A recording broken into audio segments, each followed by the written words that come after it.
don't have the experience of especially longer club nights, where it is really important to think about the whole energy of the night and not just the particular playtime everybody has.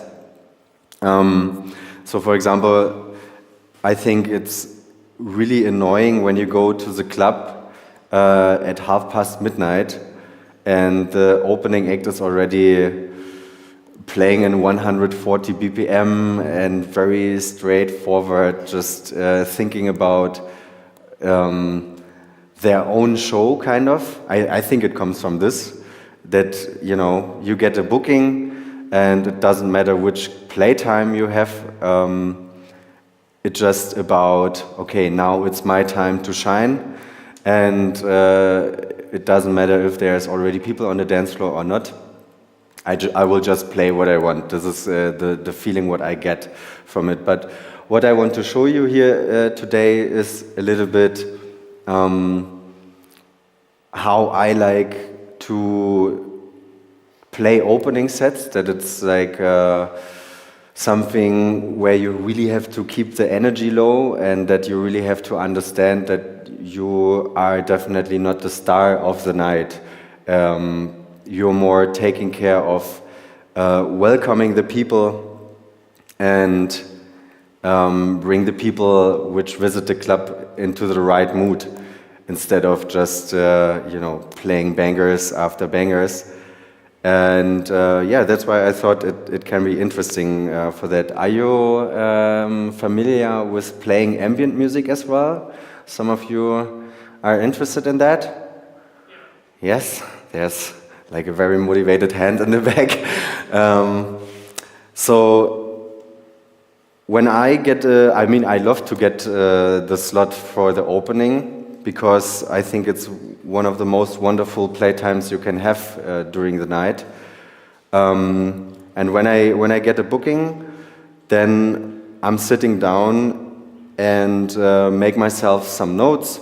For example, what kind of place I'm playing, how does the club look like. I mean, sometimes for sure you don't have some pictures of the dance floor in the internet, but still you can definitely find out about some particular vibe points of the club, like what kind of people are going there, what kind of DJs are playing there, and so on and so on.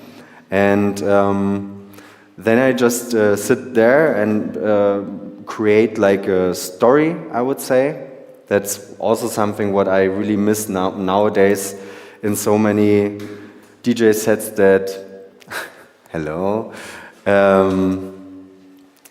that there is no real story anymore visible in the music they play, you know. And it is like people just play track after track after track after track without any strategy, without any thought or idea where you can take the people actually when you do some like strategy, or when you think about a story you want to tell and something like this. And most of the time when I play in a techno club, then I would definitely start with a lot of ambient.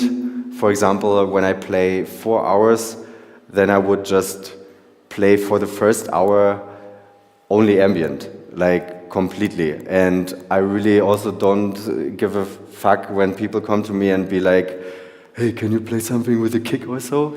I mean, that happens a lot, you know. For example, when I played the opening at Berghain last year, I had 5 hours, and after 1 hour, people came to the DJ booth and were really asking, like, hey, when do you start to play techno and so on? And I'm like, hey, just chill, you know, like talk with your friends, have a drink and something like that.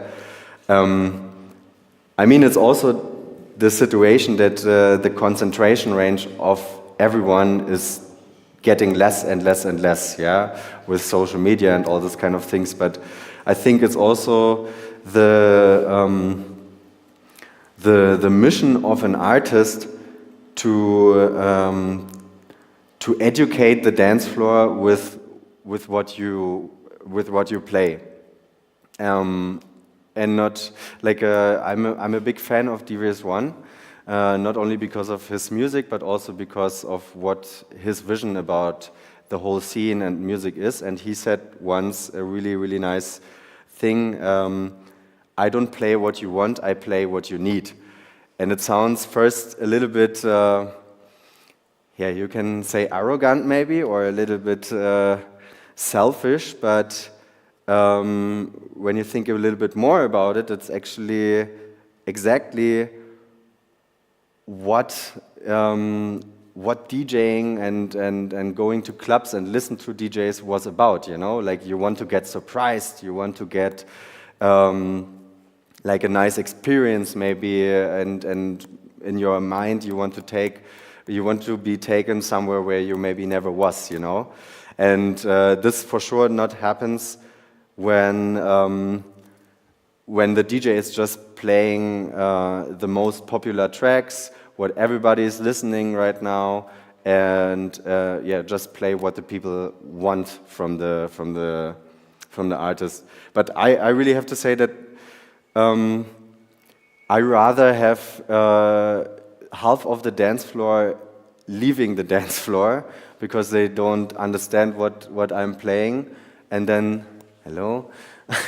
And then the ones who stay are really there for getting a nice experience with me in the time I'm having the opportunity to play music.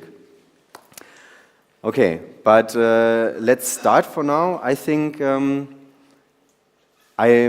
I don't know how to make a better structure of doing a DJ workshop, because also DJing is something so intimate. Yeah, you as the artist, you stand there and you're like getting deep in the mood, but that's why it's for me a little bit difficult to think about, okay, how to do it better.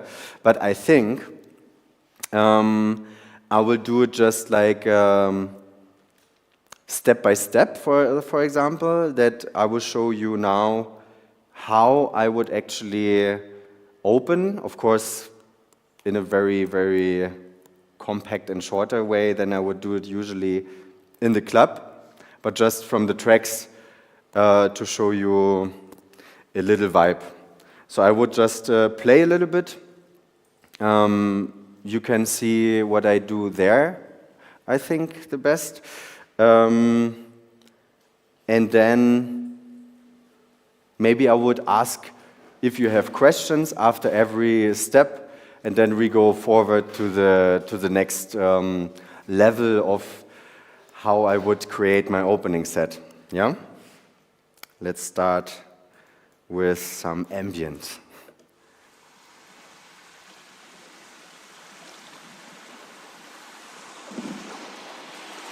Also something in the beginning, when you play ambient in your opening set, don't forget that you have all the time from the world. Yeah, nobody is rushing you. Just relax and, you know, try to really go into the music. Yeah, try to absorb everything and try to think about your story, what you want to say.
Yeah, as I said, it was a really short example of how I would do it, and I choose the second track because it has already like a rhythm coming inside, but I just really like the magic of playing ambient is for me really one of the most wonderful parts of electronic music, you know, because it's so musical, it's so impressive, and when you're in a club, everything is super dark and everything is like foggy, smoky, and then you have this kind of world around you. I just like this pure magic of it, yeah. And what I really can say more often is that most important thing is like really to take time in the mixing, like that I know nowadays people just want to, you know, like do this and it looks cool, yeah, cutting off and whatever, I don't know, some people also do a lot of kind of hot knobbing. Hot knobbing is, you know, like they touch the equalizer, but actually nothing is really happening. And I think how it looks for me is insecureness, yeah? It's like somehow you know what you do, but also somehow not. And this is like maybe not coming from your side, but maybe it comes from the pressure of the dance floor. But I think there is actually no pressure from the dance floor, though, because the pressure you do starts in your own brain. Yeah. So if you take away this pressure and leave yourself the space of actually creating something beautiful, I think then you also don't need to play around so crazy with the mixer, yeah? I mean, for sure, it looks interesting to have all these buttons in front of you, and nowadays it's like, you know, we turn into the kid mode and we want to touch everything here, and what is this doing, what is that doing, but don't forget that you actually create something there, and it's not about just playing around and stuff like this. It's a form of art. Yeah, now I would show you how like we have the ambient part now, and now I have a really slow groove. As you can see, I have it on 123 BPM. Sometimes I'm playing even slower. It depends, of course, on the tracks I want to play and how the vibe is with me and how maybe the people are starting to move and stuff like that. But yeah, now we are already, let's say, after the first hour, and I'm already having some elements to bring the people to dance. And I would like to show you how, because this track here is a really deep one. You basically only have the very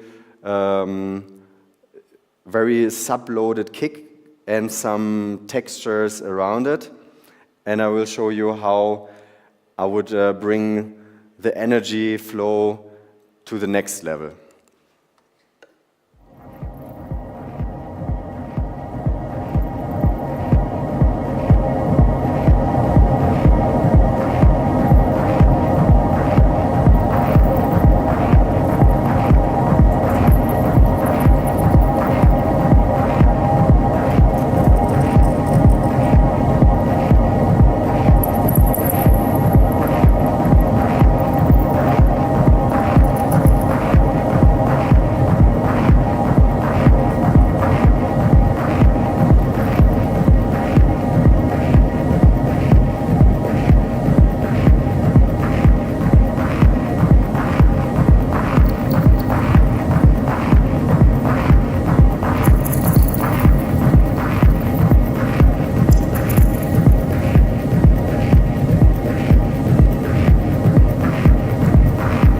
Something important here is definitely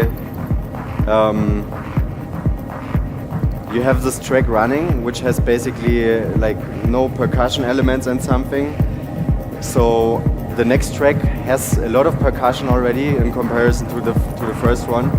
That's why I'm cutting off like most of the higher mids and the high frequencies.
Yeah, as you could see, everything what I'm doing is really slow. Yeah, there's no crazy cut-off frequencies or like, I mean, for sure also not doing the fader cut-off or something, because this would definitely kill the magic of the flowing into each other moment of the tracks. And that's why I make everything really, really, really slow, and even when I want to change the lower frequencies, yeah, I mean, most of the time what I see is just super basic mixing, like people taking out one bass, yeah, then you have no bass at all in there, and then they bring just the bass from the second track in. But it's there are so many more possibilities with this mixer, especially with the Allen and Heath, which is definitely my favorite brand, because you can really let the frequencies flow into each other without sounding too sharp or too overloaded or whatever. It's a big difference with the Pioneer, because the Pioneer in general sounds way more harsh and yeah, just super digital. Like it sounds, for me, it sounds like a plastic toy kind of. Yeah, I'm sorry, Pioneer. I mean, I love your CDJs, but the mixer, I think Alan and Heath definitely did a better job in that. And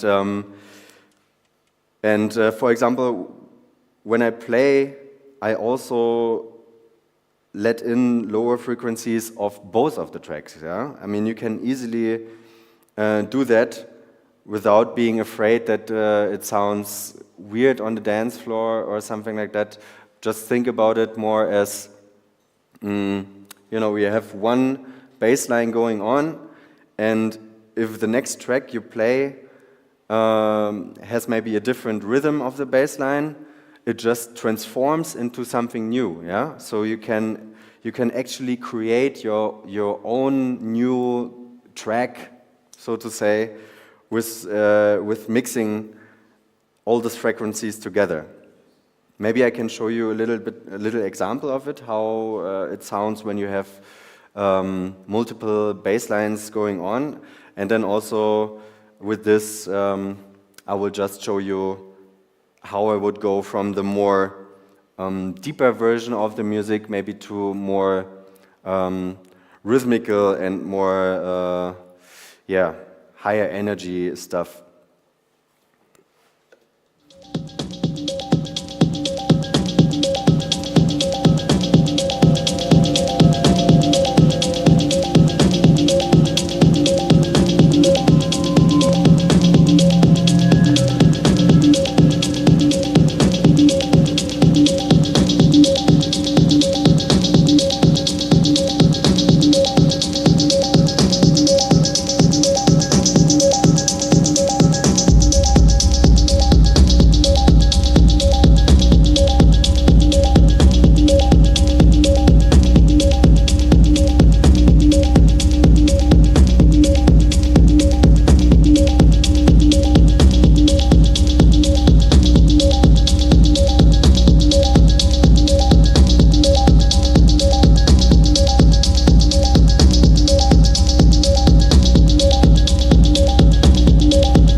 Yeah, I mean, I don't know if you could really hear it through that sound system, but yeah,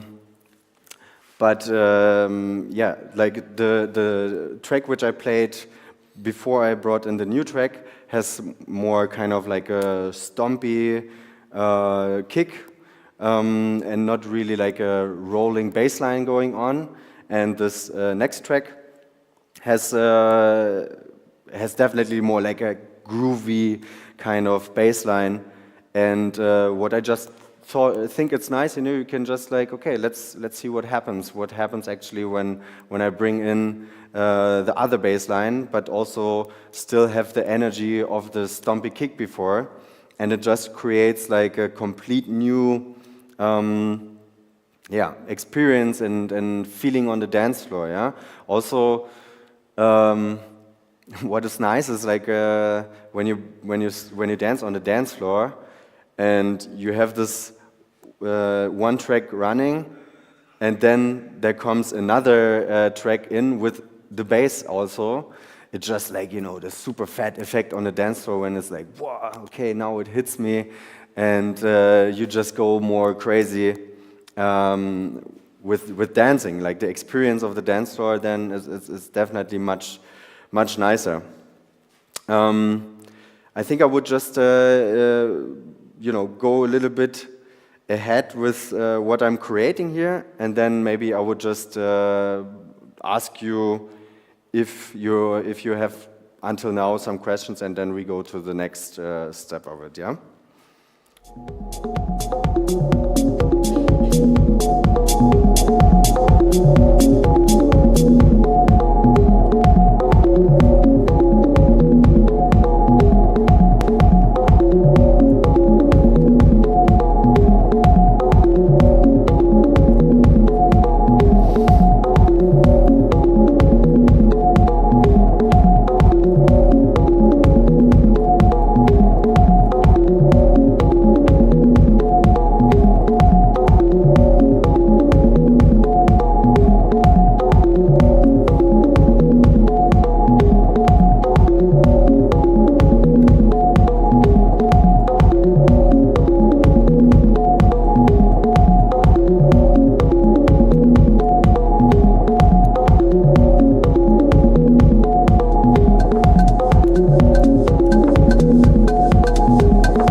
Yeah, as you could see, maybe I was like, this is like just the thing how I would create maybe, you know, like, or how to bring, for me, the vibe to the next level. It's just like, I'm thinking about tracks as kind of tools, and the tools bring me to where I actually want to, you know, for example, want to go. So, for example, if, you know, if I want to have a deep vibe, then of course I play mostly stuff with less percussions, like maybe only a kick or something, you know, what is like very spheric, very like just deep and driving. But when you bring some percussion elements, you will also see a change of the movement from the people on the dance floor. And this is, I mean, it's just a natural human reaction, you know, because if you hear some, for example, drum percussions like Cuban congas or something like this, then you know, you feel like, okay, I want to move my hips, or I don't know, like throw my arms in the air or whatsoever.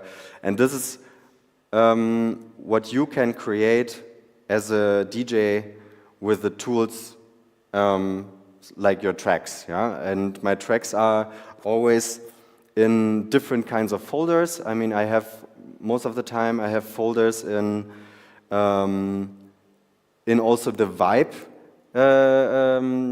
sorted already. For example, I have, I don't know, start, breakbeat, start, low energy breakbeat start, and something like that. Just like a color plate where I can take the color from to create my picture, or the tool I use to create the story I want to tell. And yeah, like this, I just take from my library whatever I feel like, and just go ahead with everything.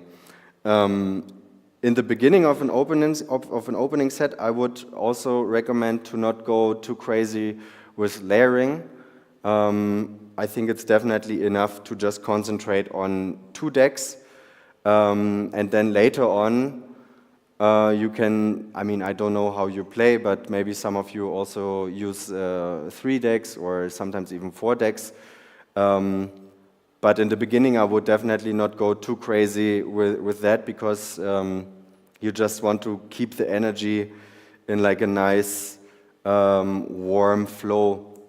And with like overloading the mix already, you destroy that just basically. And after a while, like when I'm in this kind of stage of my set, then I slowly start to also layer. I mean, you maybe saw it that I had for a couple of seconds 3 decks running, but also if you have 3 decks running, then you really need to take care of the equalizer, yeah? It's, I think, not good when you have 3 tracks running and like all the frequencies, maybe except from the bass line, are running at the same time. For me, I see it more as like, okay, I have my main track maybe running, and I want some more mid-punch from the second track I have in, but to take the energy then to a really higher level, I need another hi-hat or a clap or something from another track. So I'm basically, when I have 3 tracks running, then I have like the left one here, like the channel 1 is maybe the main track, and I have then the second track. I said I want to have some more mid-punch, so maybe I would use it even a little bit, like, I don't know, maybe at 1 o'clock, I don't know, like to go a little bit over the mid definitely, and maybe a little bit of the lower frequencies, but just really subtle, because I really just want to have the mid-punch of the track. But then I'm thinking like, okay, it's still not enough energy for me, so I will bring in another track, but then really just use, like have the low mids and the lows completely down, and then just use the high part of it. So that's how I layer. But also, I never let 3 tracks running for like a very long time. It's more like I want to really push the vibe on the dance floor and make the people forget about everything with certain steps of the energy, because this is how I see my DJ sets is like a flow of energy, and you can play with it to bring it up and down as you want. So I would just use 3 decks to like really push it high, but then also to take it a little bit away again, you know, like to leave yourself the space of like, okay, this was already like a lot now, people are going crazy on the dance floor, but also I need to think about, okay, what is the next step in your mix. Maybe I can show you a little example. I know I wanted first questions, but maybe we do this first and then we do questions that you also hear what I'm talking about. Let me just quickly take some track.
Okay. So, did you kind of understand what I'm doing? Like, was it good explained before? So it's really like, so I see always one track is my main track, yeah?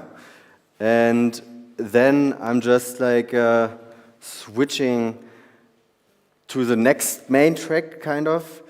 And to do that, I most of the time loop the next track, which will be my next main track, to just already bring in the vibe of this track. And then in the right moment of the previous main track, I'm just like kind of changing the energy flow and transform it to the next one. And the third deck is maybe sometimes really just like some additional tool, yeah? In this case now it was the hi-hat, or sometimes you have tracks where you think that, okay, I don't have enough bass, so I need more bass, and then you use just the bass, but that's always up to you how you use it, yeah? But yeah, this is how I would layer, and as you could see, it's like I'm kind of just like playing around with the mixer and, you know, bring something in, but then also take something back to not have it overloaded in my full mix. That's yeah, how I would do it. And then also I'm never like I never constantly layer 3 decks then in the full set. I'm just sometimes I'm doing it to, as I said, to bring it like a little bit more up. But maybe sometimes you also see the dance floor and you understand, okay, it's not really needed to have 3 decks running right now. Yeah. Do you have any questions until now? Yes. Where? Ah, yeah. This one? Okay.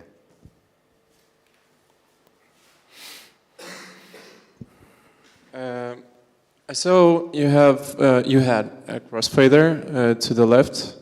What again? You had a crossfader to the left. Did it affect the sound somehow? Ah, you mean this one here? Yeah. No, I'm not using it. Didn't affect it? Okay. No. It's just, you know, for example, Dave Clark, you know Dave Clark? Whatever, like Dave Clark, or most of the old school kind of people, they use the crossfader to, like, you know, switch around, but for my mixing technique, it's just not necessary to have this one because I'm using these faders here, like the volume faders of each channel and playing with that around, and I'm not really, I mean, especially if I want to layer, then, you know, it doesn't make sense for me to change with the crossfader between the tracks. It's more, I take control with all the faders here, and that's why I'm not using the crossfader. Mm-hmm. Yeah, Got it. But I mean, it's always up to you. It matters what kind of music you play and how you want to create your set. You know? Yeah. Another question. During your previous example, yeah, while you was fading in the second track, you had a low pass filter applied, and I've heard that some hi-hats came into play somehow. How did it happen? I'm not familiar with the setup. Perhaps it was not a low pass filter, but I saw it was. What do you mean exactly? I don't understand. You had a low pass filter, ambient filter, turned to the left. Yeah. And you was fading in the second track.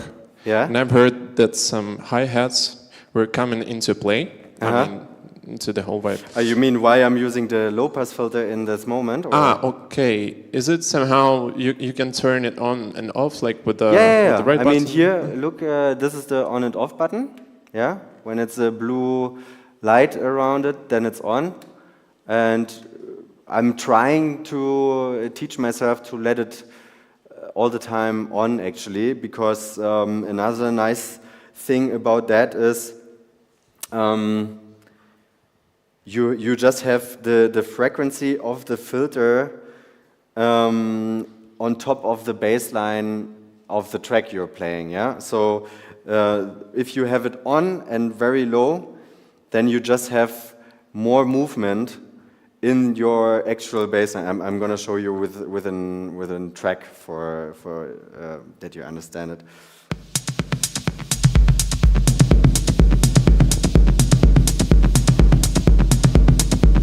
I mean, it's going to be an extreme example now, just to show you.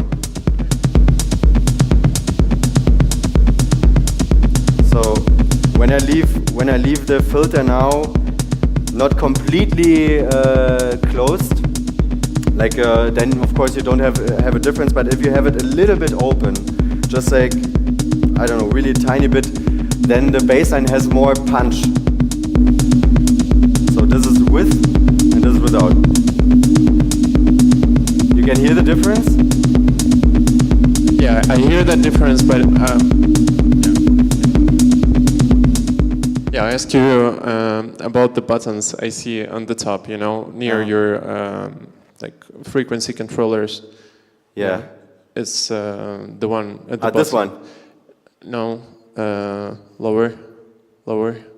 Which? The last one, yeah, at the end here.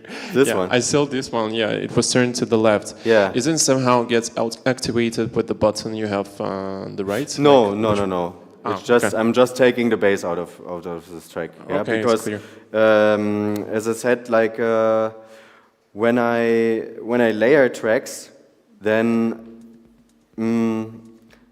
I just want to use some elements of each track I'm playing. Yeah, and as the left one was my main track with the bass line already running, and maybe the second one I also have a little bit of a bass, like this it would look like then maybe.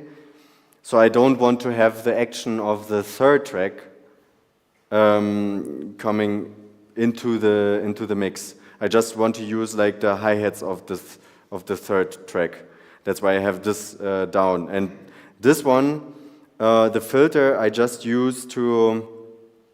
I'm using it for, of course, for the vibe of the mix, but sometimes you have very bad monitoring in the club, and you can't even understand from your headphones. Well, me, I can't understand it from my headphones sometimes. So I'm playing the music like this because then I don't have the bass in the room, and I understand better if actually everything sits tight. So if I have multiple tracks going on, wait 1 sec.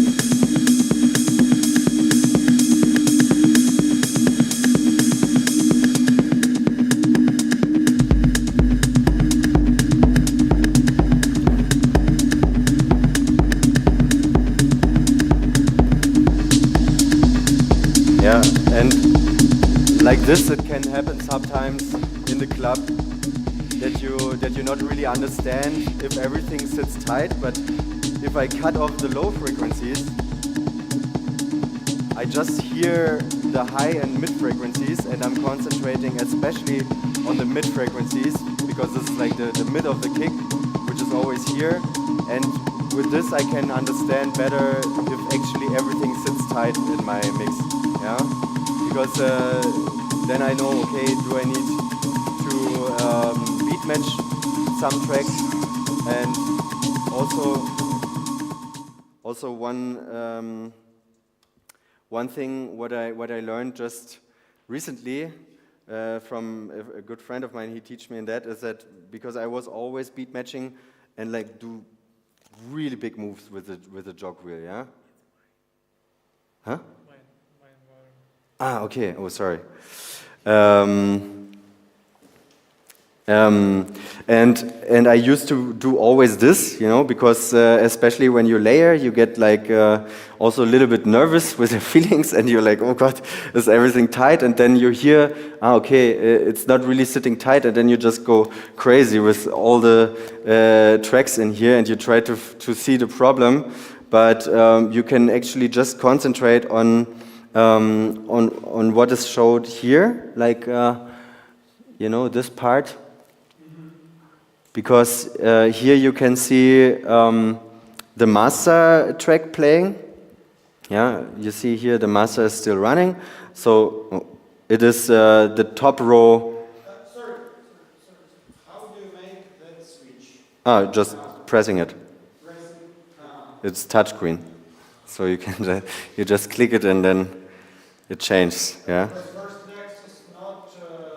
That's a difference. It's only from the Nexus 1, the like 2000s and so on. They don't have this.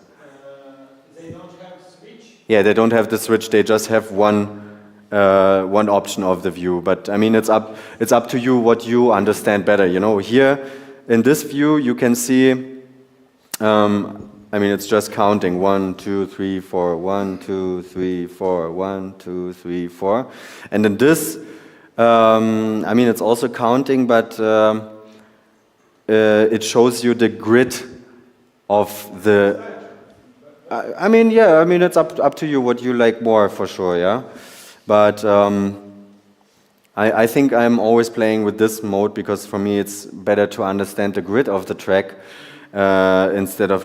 Because I'm counting anyway, always in my head, yeah, automatically. It just starts when I start to play. So yeah. Where did I stop before? I don't know anymore. I lost the moment. No, all good. Yeah. What else? I thought, you know, like, because I don't know, like, how to structure this better, I thought maybe you have some questions and I try to show you how to do that, yeah? Yeah, I have a question. Mm-hmm. So you're playing 3 tracks simultaneously, and my question is, so you know in advance, or you learn in advance that those 3 tracks, or you're testing the playing simultaneously different tracks, or 3 tracks, or maybe 4. So you know they sound good together, or during the set you just try to add something new, and you never tested like those 3 before. So what's the most of the time I never tested them. Okay, so you just know your library really exactly, good, and you've learned almost every track by heart, so you know where's the drop in the hi-hats or low frequencies. So you're just testing. Exactly. I mean that's maybe also coming directly to another thing is that I said in the beginning that I'm sitting there and make myself notes and prepare myself for the opening set then, but I also I never prepare the full set, because I know that especially in the beginning, and I know also some bigger DJs who prepare like one set. So they play everywhere, in every club, the same set, because they know, okay, every track sounds nice with each other, everything is in key and all those kind of things. But I'm definitely, it would be just too boring for me to do that, So that's why I'm learning my library, I'm listening to every track, but if they actually sound nice together, I most of the time find out in the club. I mean, for sure you have then kind of another library in your head of tracks which you already played somewhere, which worked really nice together, and you know exactly that this combination will just go crazy on the dance floor.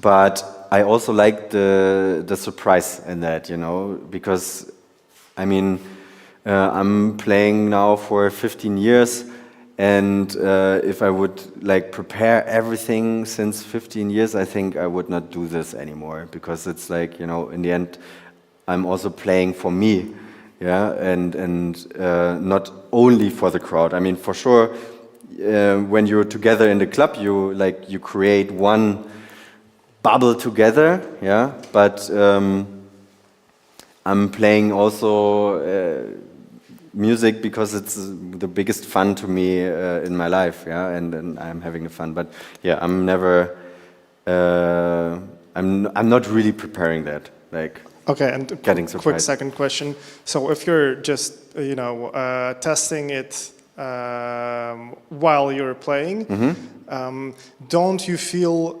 the pressure because you're maybe not you, but most of DJs are playing one track for like 3 or 3.5 minutes, and then you have to mix everything. To mix 2 tracks, and then you have to add the third one, and still you have to keep in mind that your main track is going to end like in really soon. Yeah. So is it enough room, or is it enough time to experiment? And don't you feel this pressure? I do, for sure, but I think it's more... this emergency loop in the end. It's more exciting also, because it's like... I see it also as like challenging yourself in that, like it's this kind of like, is it maybe possible to do this, and then you have this smile in your face and you're like, okay, what I'm doing when this is going wrong now?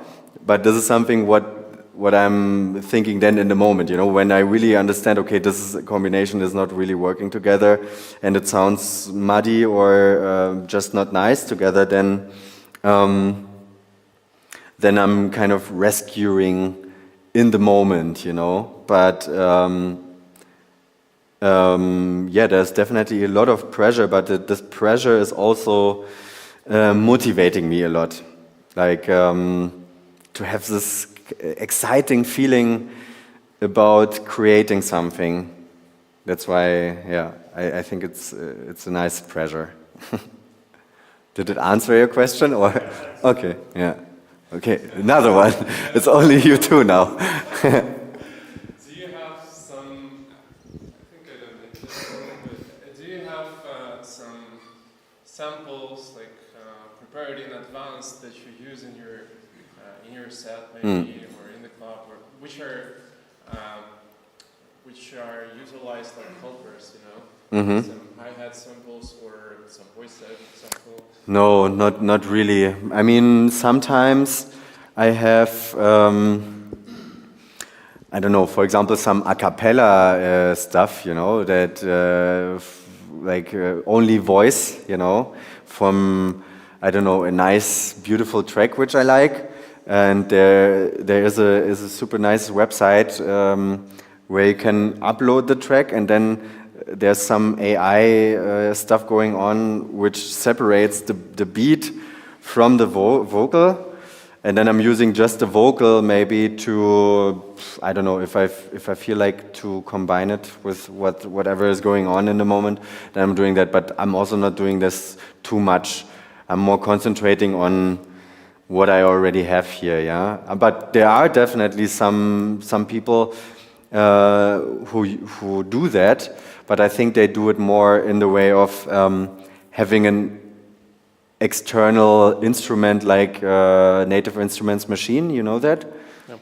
And there you can, for example, Chris Liebing is doing that he's playing, and then he has the machine in front of him, and then he is adding some hi-hats or claps or whatsoever. But I personally, I think that would be too much for me.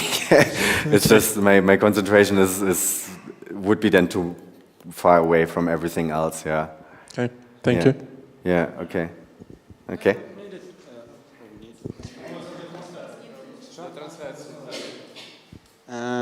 I'm asking you about that things on controller, about the view of matching tracks on the top. This one? Yeah. Mm-hmm. How often do you use it? Because that's my problem. On not musician in life, I'm a photographer and I'm a visual. Uh-huh. When I don't see that thing, I'm going crazy. Okay.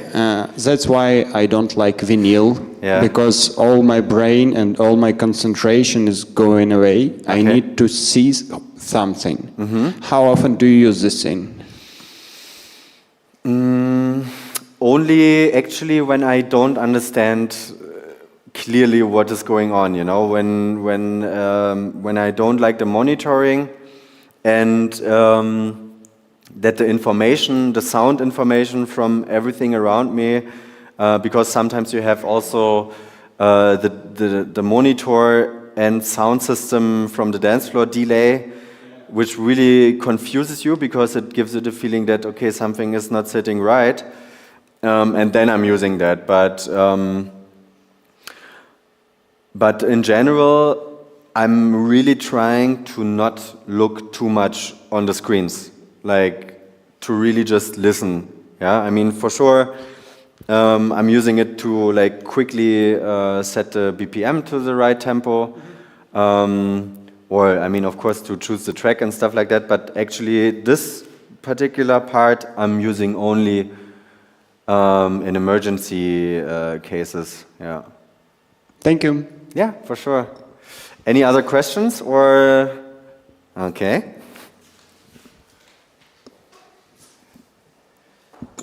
I noticed that you turning the knobs a bit more than in the middle. Why do you do this? I don't know, actually, because I have also a friend of mine. We make a lot of music together, and we often play back to back in our studio and stuff. And he's always like, you know, doing this when he sees that I'm already like, oh yeah, let's do that. But the thing is, I think, yeah,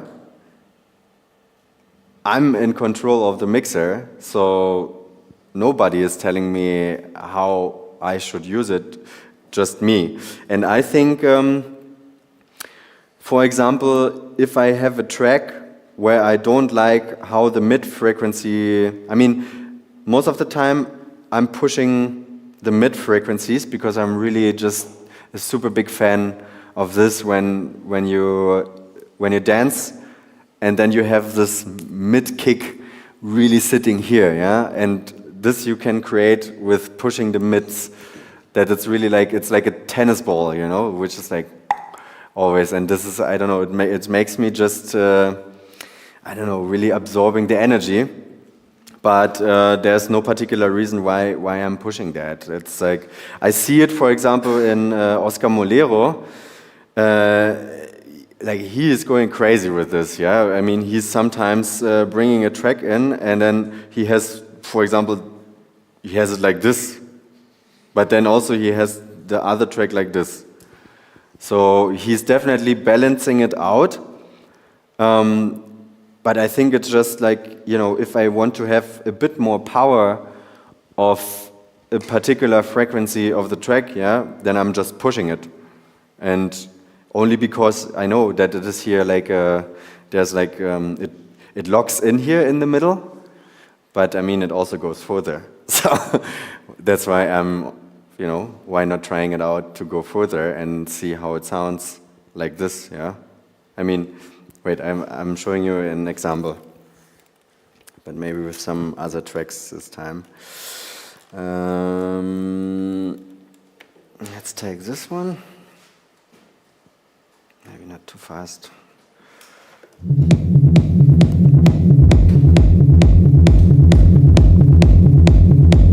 So this is how it would sound just with a standard setting. And then I think like, okay, it could use more bass, so I'm like maybe a little bit more high mids. And you see, like, it's not really drastically changing something. It's just like very subtle, push the exact frequency. And for me, I have the feeling that the music just gets more power with this, yeah? Because this mixer especially is such a power horse. Yeah, you can really challenge this mixer. Yeah, without sounding fucked up or whatsoever. And when I bring in another track, then.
Just an example, but it just, I don't know, I just feel like maybe it's just me who thinks that, but I think the music just gets more power, it just bounces more, it just sounds more fat, I mean, of course, you just push a very brilliant equalizer on top of the mastering of the track, so, I mean, if you use it subtle, and if you, I have this structure in my mind, okay, if I bring in something, like if I want to push one thing, then I have to take down another thing.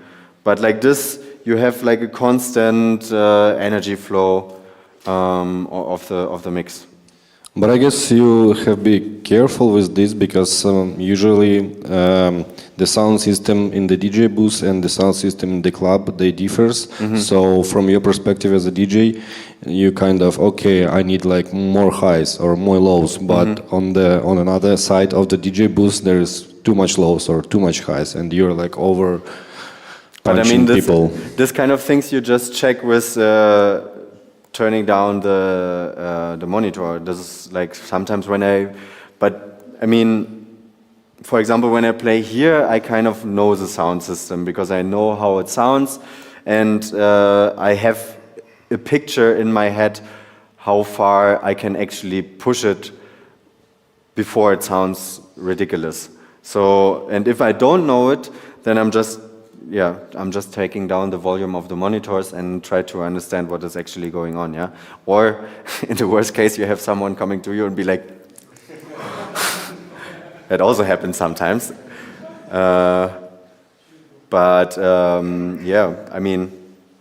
I think that's just the natural being of a DJ. Sometimes you do it too much, sometimes too less. I don't know. It's not every time perfect. So, and I think that's fine. Yeah. Yeah. All right. Some other questions? Like, can I maybe explain you something? No? Okay. Then I think that's it already for today. Then I have another question. Okay.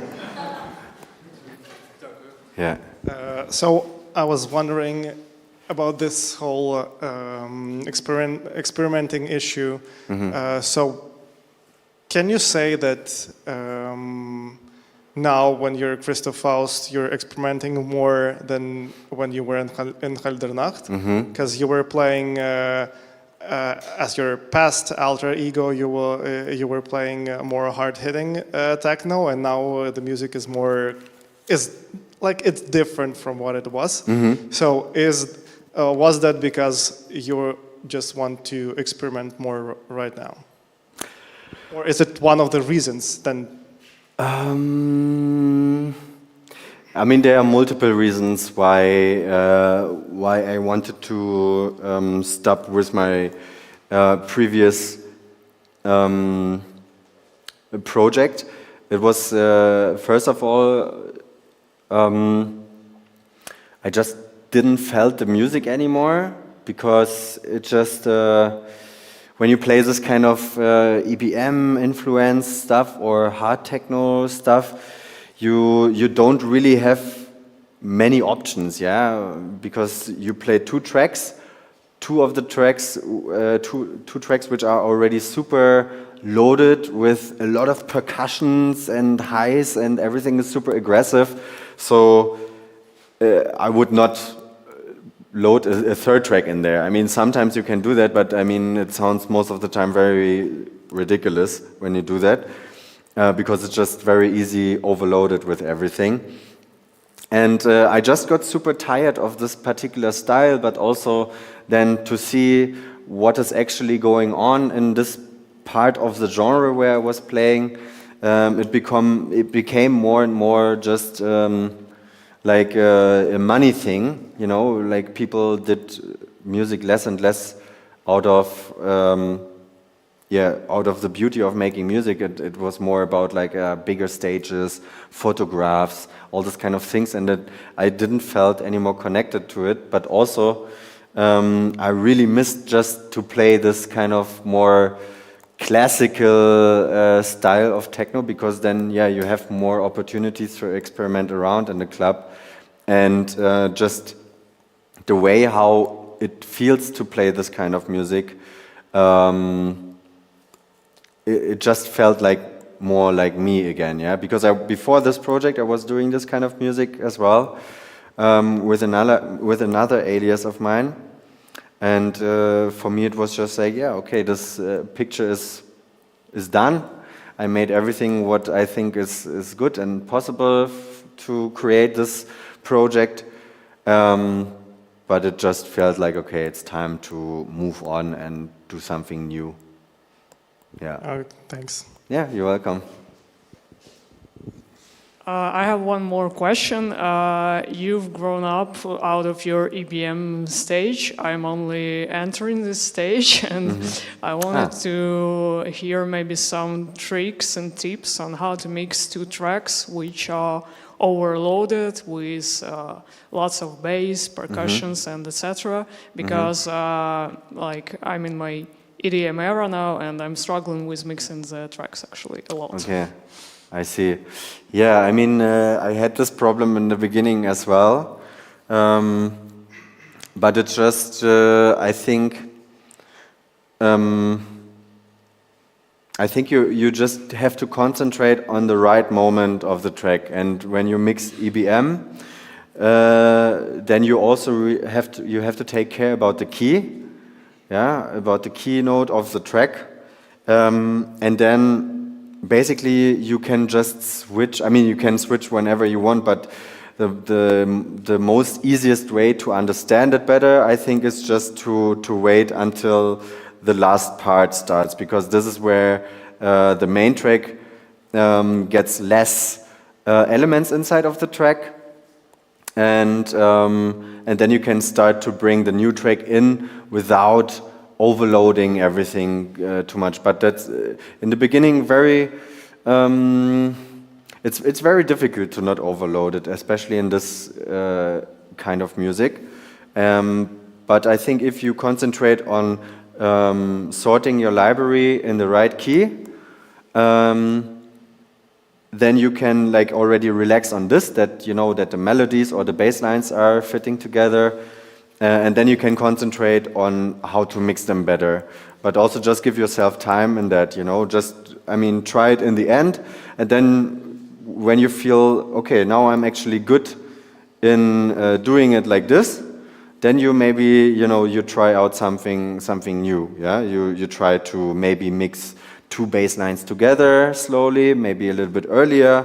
But how I would recommend now to do it is like, step by step, like get a good feeling and a good understanding of what is going on with the basics, and then you add slowly, also not overload directly with everything else. Just when you understand how to switch it smoothly, then you can play around with some other kind of tricks and stuff like that, and mixing techniques and so on. But yeah, don't rush it. Just, give yourself time to understand it. Yeah, thanks. I have one more question. There's a temptation for a DJ who only begins his journey to mix everything with everything. Like, there's the track's playing 1 minute already. I have to mix it with another track and then with another track. Like, how far could the track go? Like, could I play it on the mix fully, like from the beginning till the end, or is it a bad practice? What's your opinion? What do you mean exactly? Like, is it okay to play a track without mixing it with other tracks just because you like it? You mean that you just leave one track running without doing anything? Yeah, sometimes. Of course it's okay. I mean, if you like it and if it brings some fun to you, of course. That's a relief, actually. Yeah, I mean, there's, as I said also in the beginning, there's no one who's standing next to you and say like, okay, this is how you have to do it, because you're the only one who decides how you want to create your mix, yeah. And if some people don't like it, then they can also just leave the dance floor, But it's up to them. I mean, for sure, I understand that when you see people leaving the dance floor, that it's first a very uncomfortable feeling, yeah. That it is like it gives you the pressure of, now I have to do more, And this is also maybe something why the beauty of the opening set is getting lost, because the people just don't have the confidence anymore to, slowly create something or play it in the way how they want, And when people leave the dance floor, then you have this feeling of like, okay, now I'm doing everything to keep them on the dance floor, and maybe that works as well, But maybe you should ask yourself, like, the people who leave the dance floor, do you want to have them on the dance floor, Like, because I think, like, I like it more. I mean, for sure, the nicest thing is always when everybody stays on the dance floor and everybody is understanding and having a good time and whatsoever. But I rather have people who really go with me and give me also the opportunity to go maybe a little bit deeper, to play maybe a little bit different, to change the rhythm of the tracks, and still they go with me. I rather have them on the dance floor instead of the people who are like, this is not what I want to hear now, and this is not, I don't know this music kind of, or something. It's like, I don't know, I rather stick with the other half then. Yeah. Okay, any more questions? Are you using some effects beside filter, of course? Yeah, I use most of the time a reverb. So I just plug it into the send and return. You're familiar with that technique, or? Sorry, I have Denon. There is no return. You don't have? On Denon, no. Okay. So yeah, I'm using some effects sometimes, and most of the time when I'm using them, it's a reverb, like a hull, like a room effect, which just creates. Like a nice push for the energy, and also for transitions, it's super magical.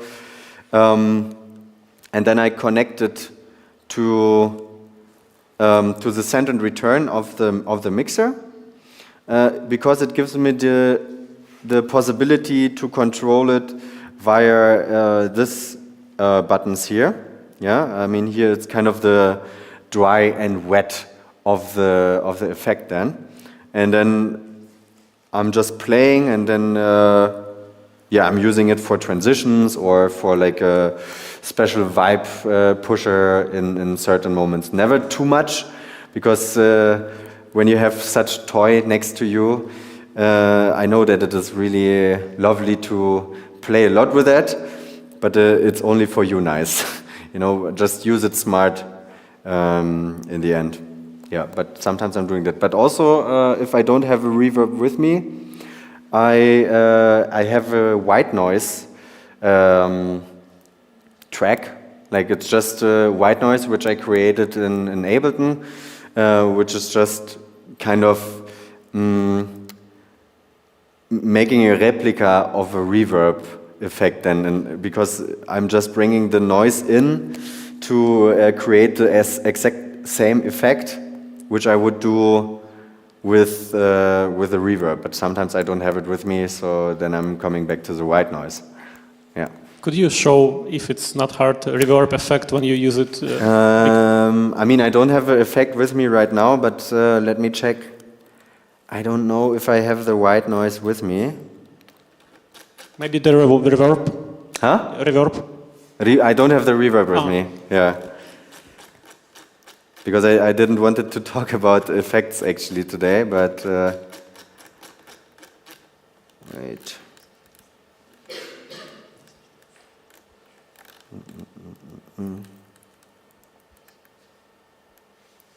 No, I don't have it with me, I'm very sorry. No, I'm sorry. It's okay. Next time. Thank you. Yeah. All right. Another question from the back. You spend much time. How much time do you spend for all this music which we? You mean how much time I spend for my library, or? Yeah. 15 years. You're fixing grid. You're making all of this in, yeah. What? Fixing grids and. Sometimes, yeah. For example, if I have some vinyl rips, yeah. Vinyl rip is a recording from a vinyl, which I then want to use as a digital track. Sometimes these grids are not really on point, and then I'm doing that. But most of the time, if you buy a track on Bandcamp or Beatport, then the grid is actually okay. So I'm not spending too much time with that. But I'm digging music actually every day. Like maybe sometimes more, sometimes less. But in the whole week, I think it's definitely about, I don't know, 8 to 10 hours where I would just listen to music which I potentially buy then later. Yeah, so I'm having, for example, my baskets and wish lists on Bandcamp, and then just throw everything in there what I like, and then when I have the money together for that, then I'm buying it. Yeah, but I mean, this is your homework as a DJ, yeah? It's to find the really good stuff, you have to spend a lot of time with digging into music, yeah? You have to go to record stores, even when you not play vinyls, but you can just go there, listen to artists you never read or heard about before, and get new inspirations and stuff like this. Or you really have to go deep into Bandcamp or whatever to find like really good stuff. Like one really nice tip from me to find new stuff on Bandcamp is when you have a release, you see the people who support the release, and then you go on the profile of the people who support the release, and you see their collection, which is actually nice for music diggers, yeah, because then you can really go into the rabbit hole and go to profile after profile after profile, and then you find sometimes stuff which is just, I don't know, ridiculously crazy. I don't know, like sometimes super weird and super nice, but sometimes also super bad. But this is, I think, the best option in Bandcamp, how to find new stuff. Yeah, sure.